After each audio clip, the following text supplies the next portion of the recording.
सृष्टि बचपन से ही दिखने में सुंदर नहीं थी, लेकिन अमीर बाप की बेटी सृष्टि पर उसकी माँ जान छिड़कती। मेरी बेटी कितनी प्यारी है, भगवान सबको सृष्टि जैसी बेटी दे। सृष्टि धीरे धीरे बड़ी होती है।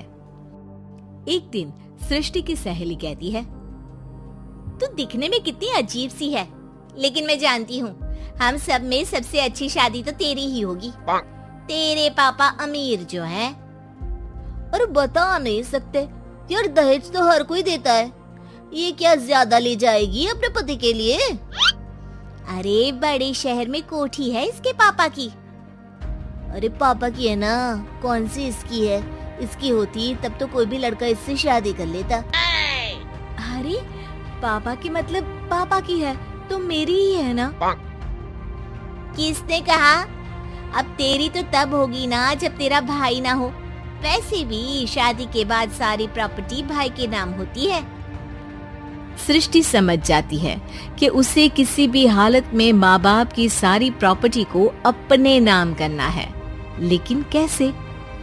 एक दिन सृष्टि का भाई शीनू कहता है, बहन क्या कर रही है? तुझसे एक बात करनी है। अरे हाँ करना, मैं तो तेरी बहन हूँ। बहन मेरी लाइफ में ना एक लड़की है, बहुत अच्छी है।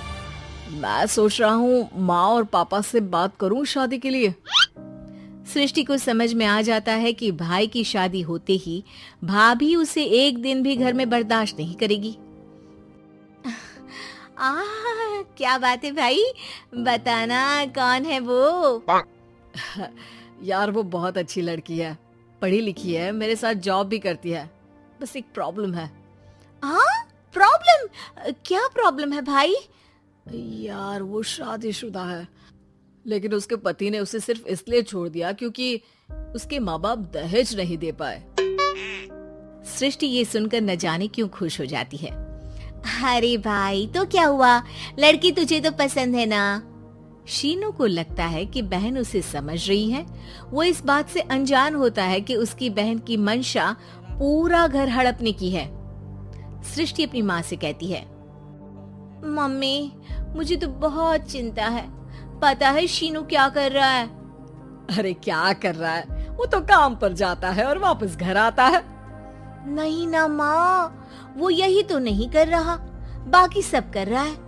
आपको पता है उससे प्यार है, और वो भी एक शादीशुदा लड़की से। ये क्या हो गया? मैं सोसाइटी में क्या मुंह दिखाऊंगी? अरे तेरे पापा तो यही कहेंगे कि मैंने ही उसे बिगाड़ दिया है। माँ देखो, मेरी बात मानो, पापा पर भी विश्वास करने की जरूरत नहीं है। अब आप ही बताओ, पापा इतनी देर घर के बाहर रहते हैं क्यों? बोलो। अरे बेटा वो तो नौकरी करते हैं ना। तू बहुत भोली है माँ। पापा का ऑफिस तो 7 बजे खत्म हो जाता है, लेकिन देखो कितनी देर से आते हैं। अरे नहीं बेटा, ऐसी कोई बात नहीं है। सृष्टि माँ को एक औरत से बात करते पिता की फोटो दिखाती है। देखो माँ कैसे हैं पापा, मैं ना कहती थी कि पापा सही नहीं है। मैं तेरे पापा से बात करूंगी, दे फोटो मुझे। ओ माँ, वो तो डिलीट हो गई।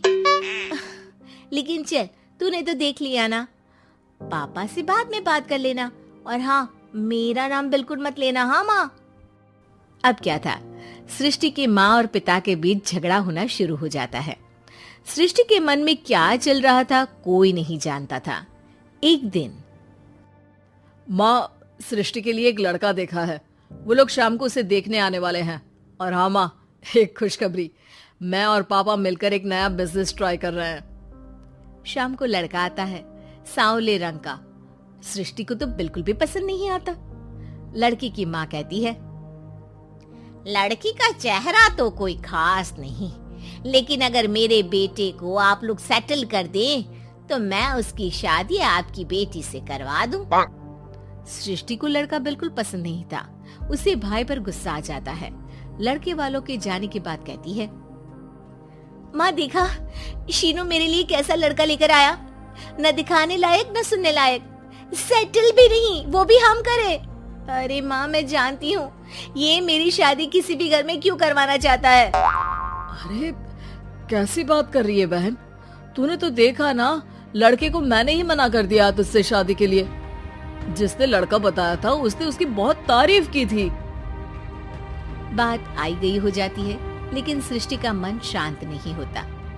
क्या करूँ, कुछ समझ में नहीं आ रहा। मेरी शादी हो गई तो ये लोग पूरी प्रॉपर्टी शीनू के नाम कर देंगे, मेरे हाथ तो कुछ लगेगा ही नहीं। तभी सृष्टि को आइडिया आता है। वो किसी वकील को फोन करती है। जी देखिए, अगर आपके मम्मी पापा का तलाक हो जाता है तो आपके पिता की आधी प्रॉपर्टी आपकी माँ के नाम हो जाएगी, फिर उसे वो किसी को भी दे सकती है। सृष्टि अब माँ को बेटे के खिलाफ भरती है।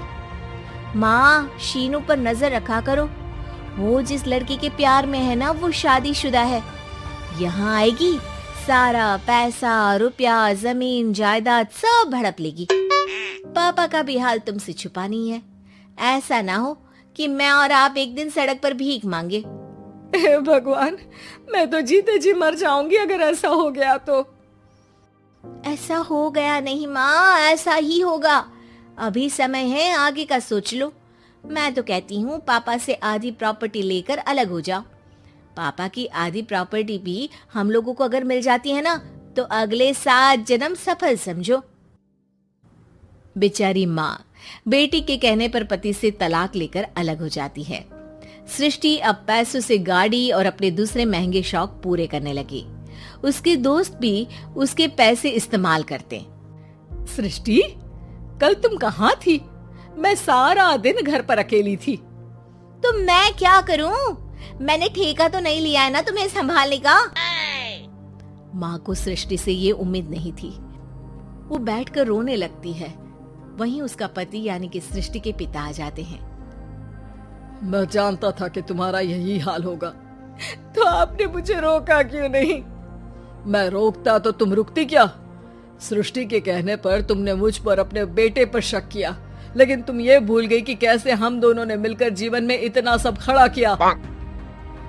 माँ पति के गले लग जाती है। मुझे माफ कर दीजिए, मैंने आपकी कमाई का एक बड़ा हिस्सा गवा दिया। कोई बात नहीं, तुम साथ हो तो मैं ऐसी 7 प्रॉपर्टी खड़ी कर दूंगा। तभी वहाँ सृष्टि आ जाती है रोते हुए। माँ, मयंक ने मुझे छोड़ दिया। वो बोल रहा था जब तक मेरे पास पैसे थे तब तक ही वो मेरे साथ था। पापा, माँ, मुझे माफ कर दीजिए।